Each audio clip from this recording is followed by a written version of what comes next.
Hey, I got a question for you. Have you ever went on Facebook or YouTube and copied a winning deck at a major event, hoping that at your locals you're going to do great, and then all of a sudden, at the end of the day, it turned out to be pretty tragic? Me too. I'm a victim of that as well. So that's why I actually written down some tips that are going to help you out at being better at Yu-Gi-Oh! How's it going, everybody? My name is Jerome, and welcome to the channel. So, I recently seen some people doing this a lot, and I figured I should make a video on this to help out some people that keep doing these small little things that are causing them to perform pretty bad at locals and stuff like that. So, just a few little tips, about 5 of them, and I'll go ahead and jump right into it. So, tip number 1. This is the biggest one. I see this happen all the time. And yes, like I said earlier, I was a victim of this as well. So don't copy a top deck from an event. Now, what I mean by that is that I see people all the time going onto YouTube or their Facebook, and I see like the top winning deck of a regionals or a YCS or a nationals or something like that, and they copy it verbatim, card for card. They take it to their locals, they play it, and they do poorly with it. They get, maybe 1 win, maybe 2 wins, and that's about it. And they don't get even into the top 8 or even to the top 4 or anything like that. And the reason is because it's very simple. These decks that these people have won with or top at these major events with were basically built for that format, for that meta specifically. And it was also built to counteract all the decks that they possibly would be seeing at that event. So they didn't build it based upon their locals. They built it expecting to be playing against certain decks at a top tier level.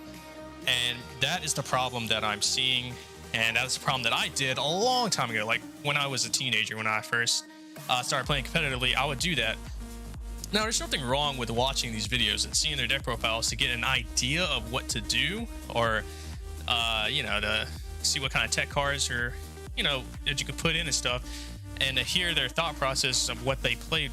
But it is bad to copy it card for card, because, for example, the RNG plays in a huge factor when you go to these major events, because you have to take account for every opponent that they played against, what they were playing against, and the opening hands, what they were running, what their opponent was using, and stuff like that, what they side decked in at certain times, what they took out, and the same thing for their opponent. You have to factor in all that, and that's just a lot to do, right? And it's all based solely on RNG at the end of the day.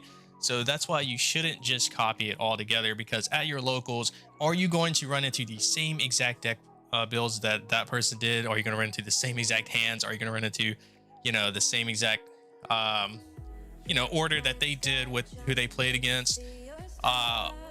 More than likely, probably not. So just don't copy their decks card for card. I'm not saying don't watch the videos. That's what you should be doing. You should watch as many videos as possible on the deck that you want to play, so then you can maximize your effectiveness of playing that deck and get ideas and pick up little things along the way. I don't even recommend playing my deck builds card for card. Instead, I just recommend you to watch it, watch like 5 or 10 other ones, and then pick up little ideas from every one of the decks that you saw, and just try to figure out what works for you at your locals or at the events that you go to. So tip number 2, this is where it's going to get kind of a little weird, but this is it works.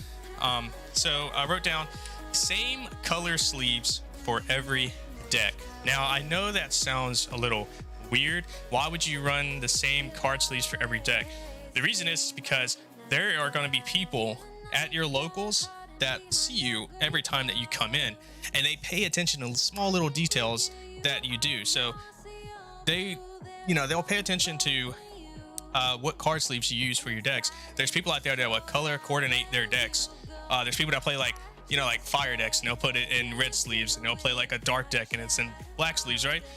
I used to do that too when I was younger, and I found out that it was bad to do that, because one person I matched when I went in, he was like, "Oh, you're playing Dark Worlds," and I was like, "Huh?" And he was like, "Yeah, you got black sleeves. That means you're playing Dark Worlds." So when that happened, I realized, okay, I need to stop doing that and just put everything in the same sleeve.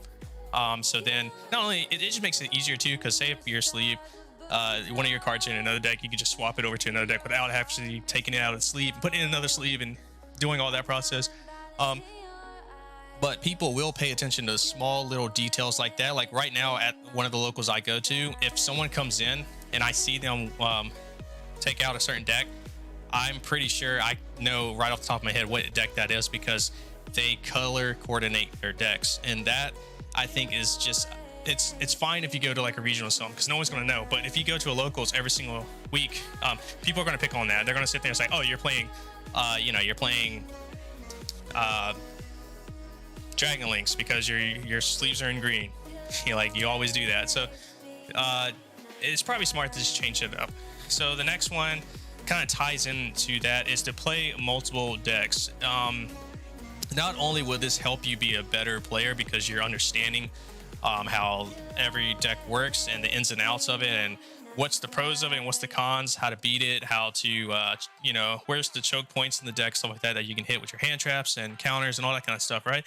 But also it will make sure that your opponent doesn't know what you're playing, because again, if you come in playing the same exact deck every single week, people are just going to sit there and say, well, I know exactly how to beat this guy. I know exactly what to put in my side deck, what to put in my main deck, just in case if I match them, and that will be your downfall every single time that you go in, because people are going to know that exactly what you're going to be playing every single week. I used to do that, and people caught on to that really quick. This is like a long time ago when I was a teenager. Everyone caught on that I was a Lightsworn guy, so they would just side deck everything they needed against me, and found myself not really winning as much as I used to, because I caught on to that, and I was like, yep, I need to switch my decks up. So I understand that Yu-Gi-Oh is expensive, so I'm not saying spend money to get all these multiple decks. I'm just saying you can do the budget decks as well, but just if you can get more decks, do it. If you can afford it and stuff like that, do it. It will help you out. If you can't, then there's nothing wrong with playing the same deck. Just switch some stuff up every now and then. And on top of that, you should probably go onto these websites like Dueling Book and stuff like that and practice playing multiple decks that are in the meta, and some rogue decks too, so you can understand like how they work and what's the pros and what's the cons of them. So next up is I see this happen all the time too, and this is this one's a big one. Don't say out loud what you're playing at your locals. I see people come in and they're like, "Hey man, what are you gonna be playing today?" He's like, "Oh, me, I'm gonna be playing Heroes," or "Oh, I'm gonna be playing Branded," and it's just like, like, why would you do that? Now everyone is hearing you, and they're gonna sit there and say, "Oh, well, I guess I'm gonna throw in some D barriers for this guy." So, I know that some people say it out loud to kind of like throw off everybody, but just don't like, if someone says it, don't say it out loud. Like, say it to them like on the side, like, "Hey, I'm playing this today." Maybe I see some people do this too. I do it too. I'll just show them a card to let them know, this is what I'm playing. I just don't want everybody out to know about it, because they're going to side deck for it, or they're going to put main deck stuff in, especially if they know that you're a good player and they hear what you're playing out loud. For a fact that people are going to sit there and put side deck cards in for you, so just watch out for that. And last but not least, this one is very important, and I do this every time, and that is to stay calm and keep positive, okay? So what I recommend is, well, it's good to do this, but what I do every time before I go to an event is basically I go to the gym and I work out. I, do weights first, and then after that, I do cardio for about 15 or 20 minutes or so, go home, take a shower, and then go to the tournament or whatever. And that actually helps me. It makes me more calm. It makes me more relaxed, and makes me more positive. It makes me more energetic and stuff like that. So yeah, I just recommend you doing that. It helps. It helps a lot. And I believe that is all the tips. Yep, that was all the tips that I have. And so yeah, just no little tricks or anything like that. Just small little tips that you can try out that will help you be better a little bit. So just practice them, you know, and I'm telling you, it will slowly but surely make you just better at the game. All right, especially testing out multiple decks online, if you can.